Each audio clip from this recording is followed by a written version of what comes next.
제가 부교육자로 사역할 당시에 청소년들 혹은 청년들을 대상으로 좀 사역을 오랫동안 해왔는데요. 이 젊은이들을 대상으로 사역할 때에는 분명한 기술 하나가 좀 필요합니다. 그게 뭐냐면 그들의 코드에 나를 맞춰가는 거예요. 그러니까 내 스타일, 내 코드에 저 사람들이 따라오기를 바라는 게 아니라 그냥 저들의 삶 속에, 저들의 생각 속에 내가 들어가야 되는 거죠. 저는 어쩌면 이게 젊은이들과 소통하는 데 있어서 가장 중요한 조건이 아닌가라는 생각을 해봅니다.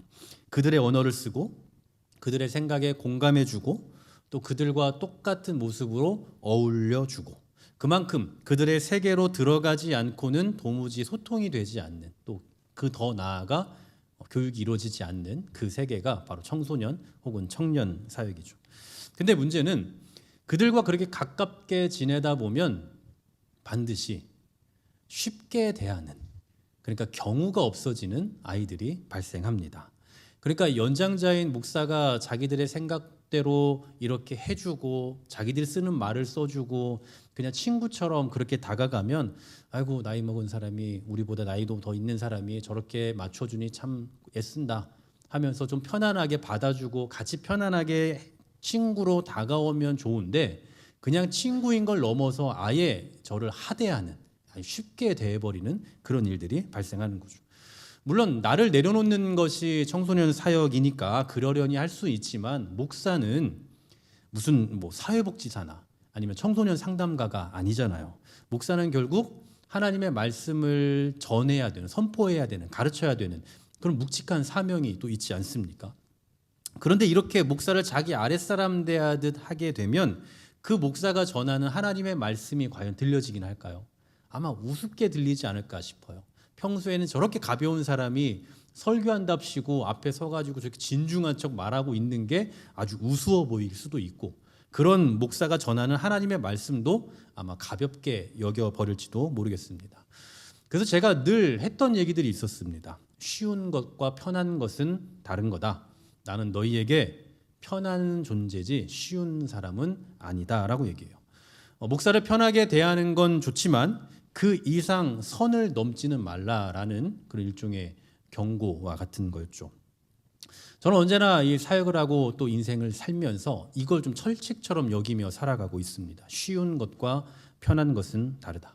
우리 성도들을 대할 때도 1년 전에 만났을 때와 또 지금, 그리고 또 앞으로 5년, 10년이 지나면 지금과 또 다른 편함이 있겠죠. 그런데 시간이 지남에 따라서 여러분들이 좀 더 편해진다 할지라도 그 편함이 자칫 쉽게 대하는 형태로 나타나지 않게 하려고, 혹시 내가 그러고 있지는 않는지 늘 스스로를 좀 돌아보고 조심하려고 노력하는 편입니다. 저는 제 아내를 대할 때도 그렇습니다. 세상에서 가장 편한 사람은 제 아내죠. 그냥 아무거나 해도 되고, 제가 가지고 있는 단점, 부족한 점, 성격적으로 연약한 점도 그냥 자연스럽게 표현할 수 있는 유일한 사람은 제 아내죠. 그런데 자칫 그렇게 편하다는 이유 때문에 너무 쉽게 대할까 봐 항상 조심하는 편입니다. 상대방의 감정도 살피지 않고 그냥 내 감정대로 내가 가장 편안하게 생각하는 사람이니까 그냥 이렇게 하면 당연히 받아주겠지라는 생각보다는 혹시 내가 너무 쉽게 대하고 있진 않은지 늘 생각하고 조심하려고 한다라는 거죠. 이렇게 제가 어렵게 살고 있습니다.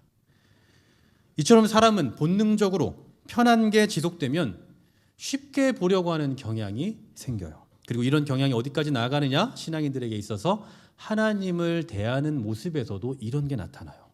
성경에 보면 하나님의 두려우심, 심판, 진노 이런 모습들도 많이 나오지만, 예수님의 십자가로 인해서 우리가 구속함을 받고 그래서 하나님은 우리 아빠가 되신다, 이제 우리가 편안하게 하나님을 예배하고 살면 된다, 하나님의 사랑을 받는 존재다, 이런 말씀이 참 많이 나오죠.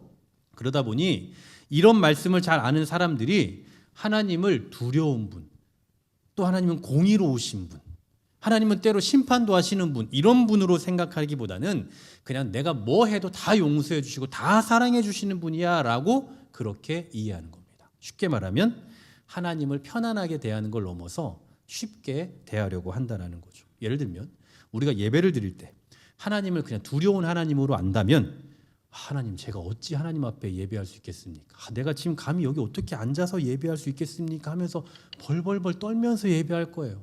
근데 하나님은 우리에게 이런 예배를 원하시지 않아요. 구원과 또 그에 대한 감사와 감격을 가지고 기쁨으로 하나님을 막 예배하길 원하십니다. 그러다 보니 사람들이 어떻게 되냐면 대충 드려요. 하나님은 우리가 기쁨과 감사로 드리기를 원하시니까 뭐 예배 오고 싶으면 오고 안 오고 싶으면 안 오고, 또 뭐 지각도 뭐 해도 괜찮고 누가 뭐라고 안 하니까, 또 예배 시간 다른 짓을 하고 뭐 잡담을 하고 휴대폰을 하건 뭐 괜찮다고 생각하는 거예요. 그냥 말 그대로 그냥 대충 하는 겁니다. 사실 바른 예배라 함은 하나님에 대한 두려움과 경외심이 바탕이 되어야 돼요. 하나님은 영광 받으시기 합당하신 유일한 분이다라는 그 경외심이 바탕이 된 상태에서 기쁨과 감사가 표현이 되어야 되는데, 그 하나님에 대한 경외심과 두려움은 그 싹 빼버리는 거죠. 그냥 기쁨, 감사, 편안함 이것만 남아버린 거예요. 한마디로 편안하게 예배해라 라고 했더니 이제 그냥 쉽게 대충 예배하는 형식으로 나아가게 되더라라는 얘기입니다. 여러분 어떠십니까? 하나님을 대하는 일에 있어서 어떠한 마음가짐 또 어떠한 형태를 취하고 계시냐고요. 오늘 우리가 읽은 본문에서는 하나님의 백성들이 하나님을 대하는 데 있어서 어떠한 정신과 어떠한 방식으로 나아가야 하는지를 잘 가르쳐주고 있습니다. 우리가 굉장히 긴 본문을 읽었는데요. 오늘 이 본문은 크게 두 가지 사건이 언급되어 있어요. 첫 번째는 절기에 대한 말씀이고요. 두 번째로는 하나님을 만나고 산에서 내려온 모세의 얼굴에 광채가 난 그에 대한 기록의 사건입니다. 먼저 상반부 18절부터 26절까지인데요. 세 가지 절기가 나와요. 뭐 신앙생활 하루 이틀 하시는 게 아니라면 아마도 뭐 자주 들어보셔서 아실 겁니다. 뭐 세 가지 절기 어떤 겁니까? 대표적으로 첫 번째로는 유월절 또는 무교절이에요. 이 유월절 무교절은 6월절은 하루고, 그리고 그 뒤에 유월절 이후부터 7일간, 그러니까 총 8일간 지키는 게 이제 뭐 무교절이라고도 하고 유월절이라고도 하는데, 이때에는 누룩이 들어가지 않은 떡을 먹습니다. 그러니까 하나님 앞에서 정결한 백성이라는 것을 상징하는 그 날이 바로 유월절이죠. 이스라엘 백성들의 출애굽을 기념하는 날이기도 하고요. 두 번째 절기는 칠칠절이라고 합니다. 칠칠절 또는 나중에 오순절이라고도 하는데요. 이 칠칠절은 오늘 본문 22절에 보면 맥추의 초실절이라는 표현이 나오는데, 보리를 추수하는 시기이기 때문에 맥추절, 오늘날의 맥추절의 그런 이유가 되기도 하죠. 이날을 칠칠절이라고 하는 이유는 유월절, 무교절 그 이후 7주 이후에 있는 날이기 때문이에요. 77에 49일 되는 그때 지키게 되는. 그래서 그 다음 날은 50일째잖아요. 그래서 신약에서는 이제 오순절이다 이렇게 말하기도 하죠. 마지막 세 번째는 초막절입니다. 아니면 장막절이라고도 하는데요. 이날은 아까 처음에 얘기했던 무교절과 동일하게 8일 동안 지키게 되는데, 우리로 말하면 추수감사주일 이라고 생각하시면 될 것 같아요. 한 해 동안 모아들인 그 추수물 그리고 가축들을 하나님께 바치는 그런 절기입니다. 자, 이렇게 세 가지 절기를 이스라엘 백성들은 지켜야 한다라고 성경에서 늘 말씀하고 있어요. 근데 이때는 오늘 본문에도 나오지만 모든 성인 남자가 빈손이 아니라 제물을 들고 하나님 앞에 나와야 됩니다. 제물을 들고 하나님 앞에 매년 3차례씩 나와야 돼요. 자, 그런데 여러분 생각해 보십시오. 쉬운 일입니까? 얼마나 어려울까요? 우리 같으면 이제 오늘 우리가 명절 연휴이기도 하지만 우리에게는 큰 명절 2번이 있죠. 추석과 구정이 있습니다. 그러니까 적어도 2번 정도는 우리나라에선 공식적으로 부모님이나 어른을 찾아뵙고 인사할 수 있는 날이 있는 거예요. 근데 뭐 요즘에는 꼭 부모님을 찾아뵙기보다는 뭐 가족끼리 여행을 한다거나 아니면 뭐 해외 여행을 한다거나 뭐 그런 기회로 삼기도 합니다만 어쨌든 고향이든 아니면 여행이든 오고 가는 그 시간을 생각하면 꽤나 긴 시간이 필요해요. 그래서 공식적으로 우리가 연휴는 3일이 주어지지만 3일로는 뭘 해도 턱없이 부족하죠.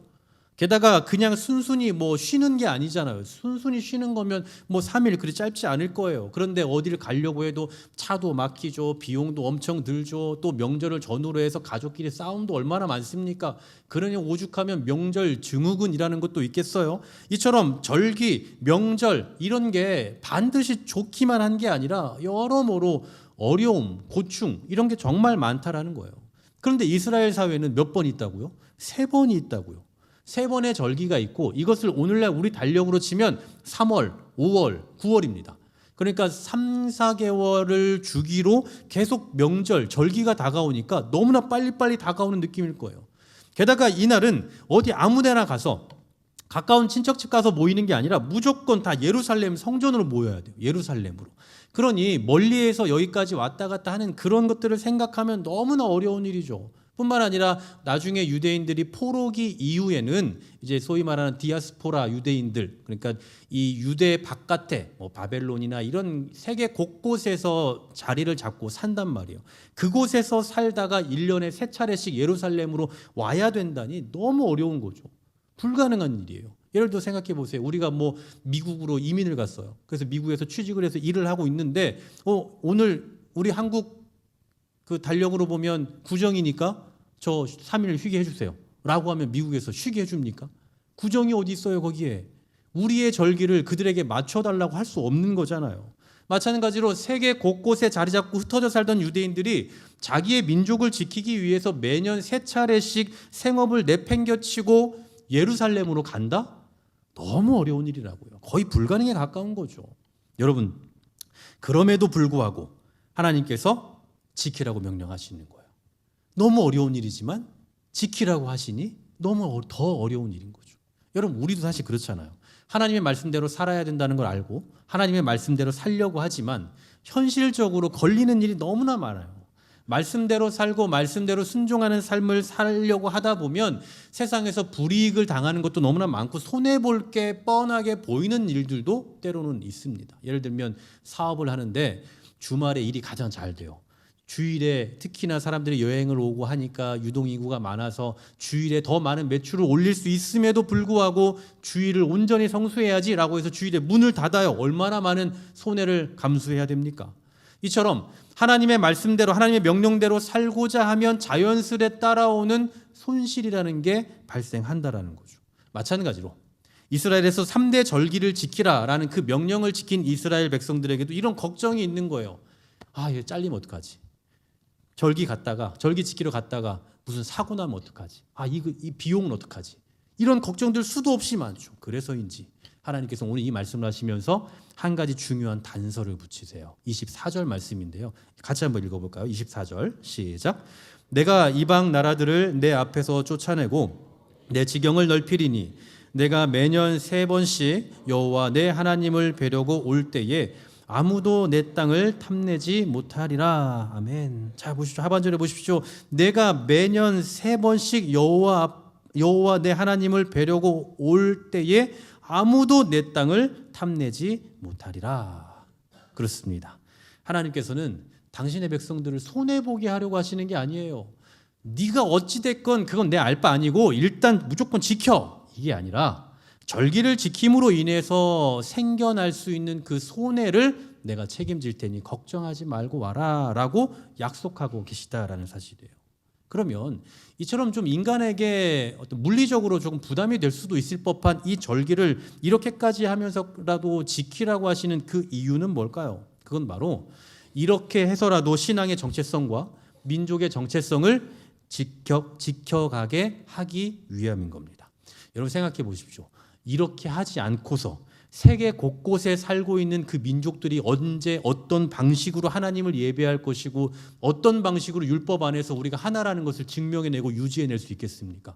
우리 친척들도요, 자주 보지 않으면 얼굴 잊어버립니다. 누가 누군지 몰라요. 조카들 얼굴 다 까먹습니다. 방법이 없잖아요. 마찬가지로 이들도 한 형제 자매임을, 율법 안에서 한 형제 자매임을 이렇게 만남을 통해서 증명하지 않고는 도무지 어떤 방식으로도 증명해낼 수가 없다라는 사실이죠. 그래서 인간적인 계산으로 보면 분명 손해가 날 일임에도 분명하지만 그럼에도 하나님께서는 이 절기를 지켜라 라고 말씀하시는 거예요. 자, 쉽게 말해서 오늘 이 앞서 읽었던 방금 설명드렸던 이 부분을 제가 딱 한 문장으로 말하면 이런 거죠. 내가 너희 삶 책임질 테니까 그날만큼은 예루살렘 와서 나 좀 만나고 가라. 하나님께서 그렇게 말씀하시는 거예요. 그게 바로 오늘 본문 18절에서 26절까지의 말씀입니다. 자, 그리고 두 번째로 나오는 사건, 오늘 하반절에 나오는데요. 이번엔 전혀 다른 사건이 나옵니다. 여러분 28절 한번 보시겠습니까? 28절을 같이 한번 읽어볼게요. 시작. 모세가 여호와와 함께 40야를 거기 있으면서 떡도 먹지 아니하였고 물도 마시지 아니하였으며 여호와께서는 언약의 말씀 곧 십계명을 그 판들에 기록하셨더라. 아멘.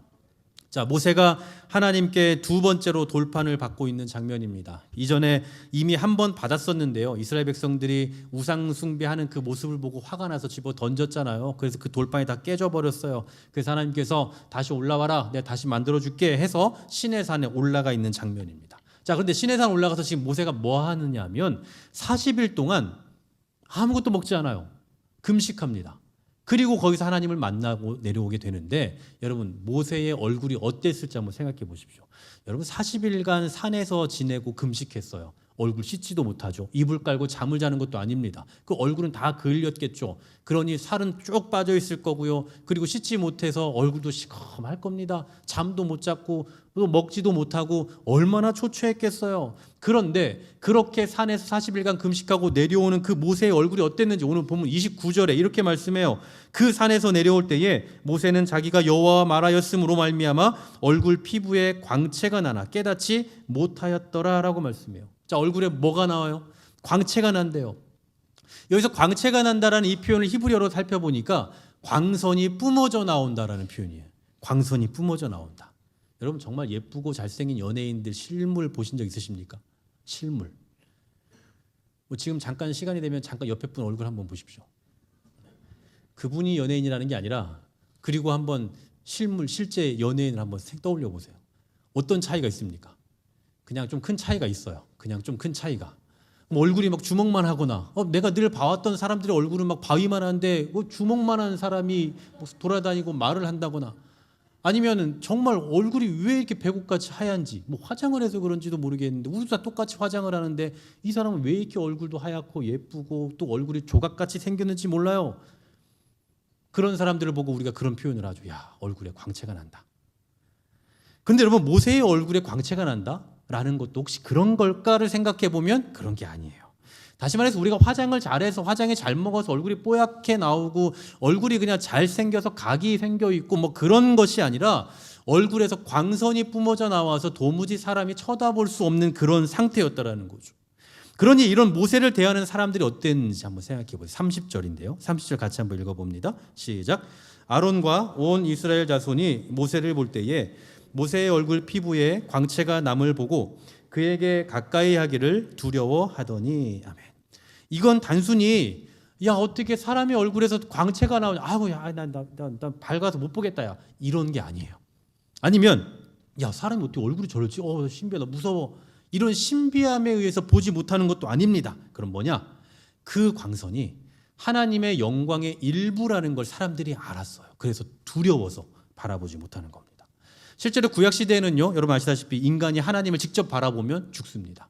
죄인인 인간이 영광의 하나님을 바라볼 자격이 없는 거예요. 바라보면 그냥 죽는 거예요. 그래서 대제사장이든 뭐든 하나님을 직접 바라볼 수 없으니 설마 대제사장이 이 지극히 거룩한 지성소에 들어가서 거기서 죽음을 당하면 그 사람을 꺼내낼 방법이 없으니 끈을 묶어 놓는 거죠. 혹시 거기서 죽으면 끈으로 끌어내야 되니까요. 그만큼 하나님을 직접 볼 수 없는 존재가 사람이었어요.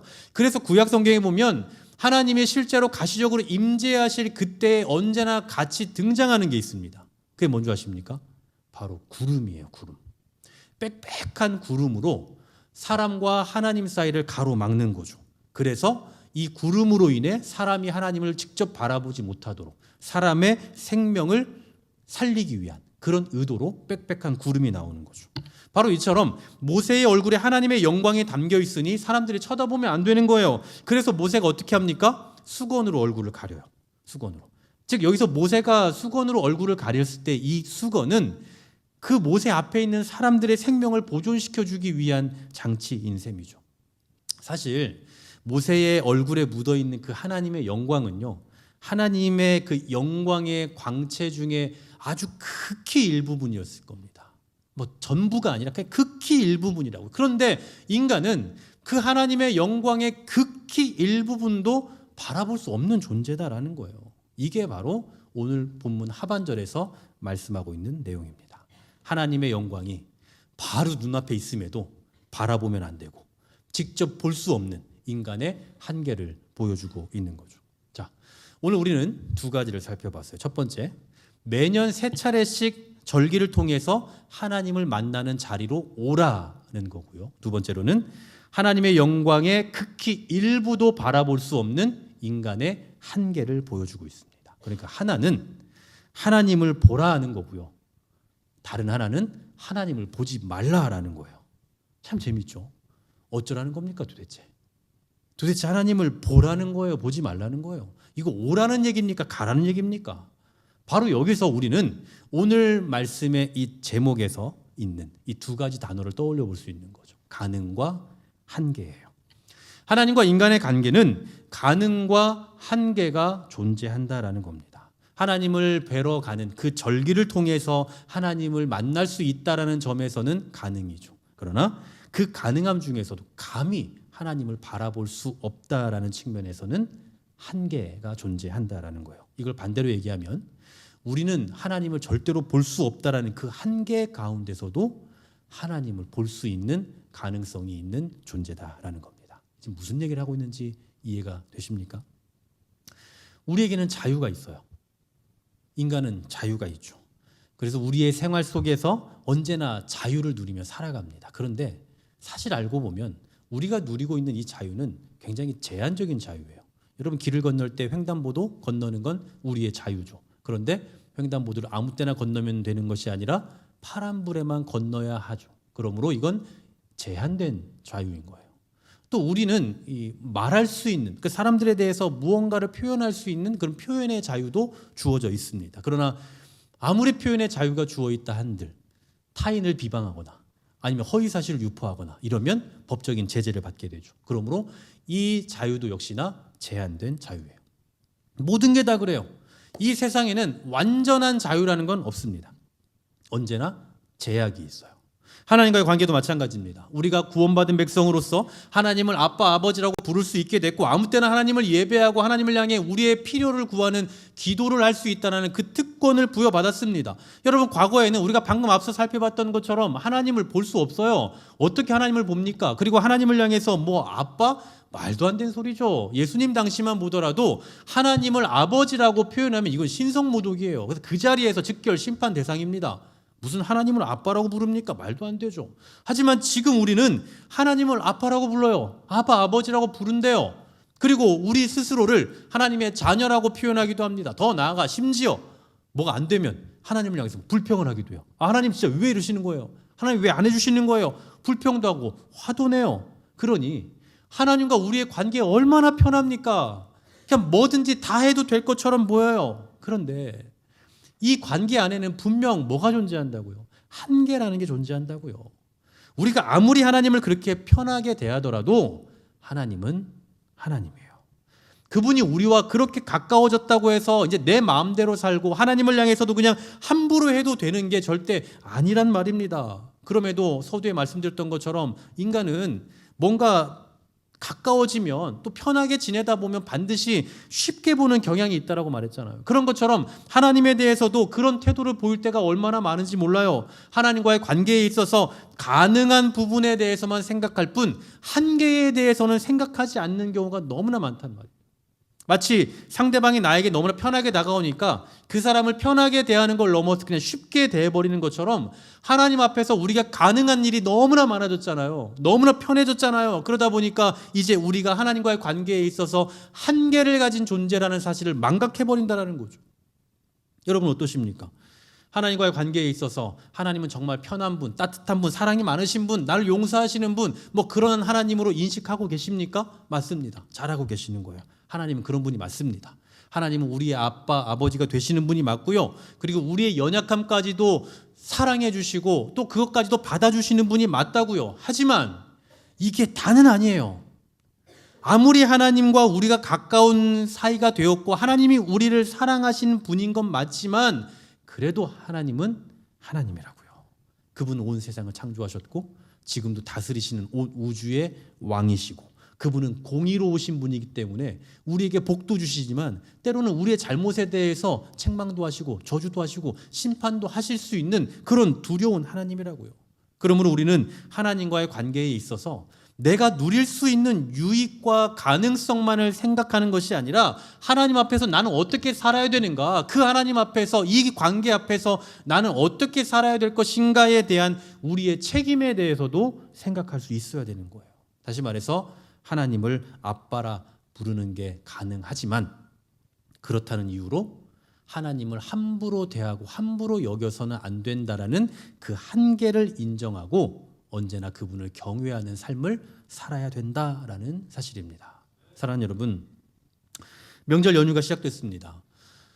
명절이 되면 우리 어른들께서 여기 계신 어른들도 또 우리의 어른들도 그런 표현들을 참 자주 하십니다만, 그냥 오지 마. 사람도 많은데 뭐하러 와. 차도 많이 밀리는데 뭐하러 와. 그냥 오지 말고 다음에 시간 되면 와. 이런 말씀들 참 많이 하세요. 정말 자녀들을 생각하는 그 부모의 심정이고 또 자녀를 배려하는 마음이리라 생각합니다만, 정말 자녀가 오지 않길 바라는 부모는 아마 아무도 없을 거예요. 오지 말라고 얘기하지만 그래도 오기를 바랄 거라는 얘기죠. 물론 아닌 분도 계실 수 있겠지만요. 그래서 오지 말라라고 해도 가야 하는 게 자녀의 책임인 거죠.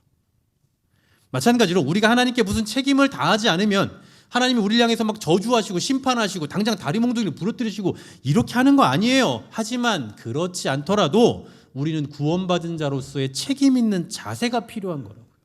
여러분, 기도하지 않는다고 하나님이 우리를 향해서 화를 내시고 막 혼내시고 너 기도 안 해? 그럼 너는 이제 오늘부터 내일부터 너는 이제 죽었어 하면서 우리를 향해 저주하시고 심판하십니까? 아니에요. 아니에요. 그래도 우리는 구원받은 자로서의 책임 있는 삶을 살아야 되기 때문에 기도해야 되는 겁니다. 여러분, 우리가 예배 한 번 안 드렸다고 해서, 예배 시간에 딴짓했다고 해서, 예배 시간에 졸았다고 해서, 예배 시간에 휴대폰하고 놀았다고 그랬다고 해서, 그래서 하나님이 너는 오늘 예배 안 드렸으니까 너는 이제 진짜 맞아야 돼 하면서 우리를 심판하고 막 혼내시나요? 그렇지도 않아요. 그래도 하나님을 바르게 예배하는 게 구원받은 자로서의 책임 있는 자세이기 때문에 해야 되는 거예요. 부모가 오지 말라고 했다고 해서 와, 이번에 엄마 아빠 오지 말래,